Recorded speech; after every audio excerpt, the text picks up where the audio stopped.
సీతారామచంద్రమూర్తి భగవానికి లక్ష్మణ స్వామికి పవన సుత వీర హనుమానికి జై శ్రీరామ్. అందరూ అక్కడే ఉండి రెండు చేతులు పైకెత్తండి, చెప్పండి. హరే కృష్ణ హరే కృష్ణ హరే కృష్ణ హరే కృష్ణ కృష్ణ కృష్ణ కృష్ణ కృష్ణ హరే హరే హరే హరే హరే రామ హరే రామ హరే రామ హరే రామ రామ రామ రామ రామ హరే హరే హరే హరే. జై శ్రీరామ్ జై శ్రీరామ్. శంకరీ దేవికి శంకరీ మాయకి నమ. పార్వతీపతే హర హర మహాదేవ శంభో శంకర. ఎక్కడికి వెళ్తున్నాం? శ్రీలంక. శ్రీ అంటే లక్ష్మి, అర్థమైందా? లంక అంటే శరీరం. రావణుడు అనేటువంటి లంకలో సీత అనేటువంటి ఆత్మ బంధించబడింది. మామూలు ఈ లంక అనుకోకండి. రామాయణం ఇతిహాసం, ఇతిహాసము. ఇట్ ఈస్ సెడ్, ఇది జరిగినది. ఈ రామాయణంలో మనిషి ఎలా ఉండాలి, ఎలా ప్రవర్తించాలి నేర్పించారు. మరి మనం భాగ్యవంతులం. ఆ సీతాదేవిని రక్షించడానికి ఎవరు వెళ్ళారు? హనుమంతుడు వెళ్ళాడు. హనుమంతుడు గురువు. మన జీవితమేమో దుఃఖాలతో కూడిన బరువు. అందుకోసమని అటువంటి గురువుని మనం పొందాలంటే భగవంతుడి యొక్క కృప ఉండాలి. భగవంతుడిగా పంపించాడు గురువుని. కాబట్టి గురువు అనేటువంటి వారధ లేకుండా భగవంతుడిని పొందలేం. మన భాగ్యవశాన మానవ జన్మ వచ్చింది.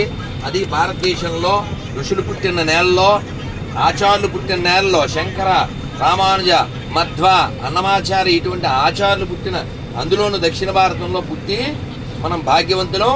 రామచంద్రమూర్తి వెలిసిన భద్రాచలాన్ని దర్శించుకుంటూ, రాముడు జన్మించినటువంటి అయోధ్యని దర్శించుకుంటూ, ఆ రాముడు రావణ వధ కోసం వెళ్ళినటువంటి లంకకి మనం వెళ్తున్నాం.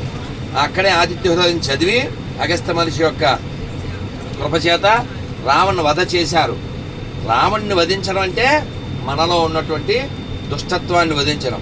మరి ఆ దుష్టత్వం పోవాలంటే హనుమంతుడి యొక్క కృప ఉండాలి. హనుమంతుల్లా మనం కూడా ఆయన ఏమైతే భావాన్ని కలిగి ఉన్నారో ఆ భావాన్ని మనం కలిగి ఉందాం. అందరూ చక్కగా చెప్పండి. నమోస్తు రామాయ నమోస్తు రామాయ నమోస్తు రామాయ సలక్షణాయ దేవ్యై చ సస్యై జనకాత్మజాయై నమోస్తు రుద్రేంద్ర యమానిలేభ్యో నమోస్తు చంద్రార్క మరుద్గణేభ్యః. ఇది ఆయన అక్కడ వెళ్ళిన తర్వాత చెప్పారు. కాబట్టి ఆయన ఏం చెప్తారంటే, నేను రాముడికి లక్ష్మణుడికి నేను నమస్కరిస్తున్నాను. వందనమాచరింతు రఘువంశ సలక్ష్మణ రామమూర్తికి, వందనమాచరింతు జనవంత శ్రీ జనకాత్మజంబకున్, వందనమింద్ర వాయు యమ భాస్కర చంద్ర మరుద్గణంబుకున్, వందనమాచరింతు గురువర్యుడు వెంకట రాఘవార్యకున్. కాబట్టి వందనం చెయ్యాలి. అప్పుడు మన బంధనంలోంచి తప్పించుకుని చందనం చక్ర మనం మెరుస్తూ ఉంటాం. జై శ్రీరామ్ జై శ్రీరామ్ జై శ్రీరామ్. సీతామాయికి, రామచంద్రమూర్తికి, పవన సుత వీర హనుమానికి, శ్రీలంక ఆధ్యాత్మిక యాత్రకి జై జగన్నాథ్, జై బలదేవ్, జై సుభద్ర.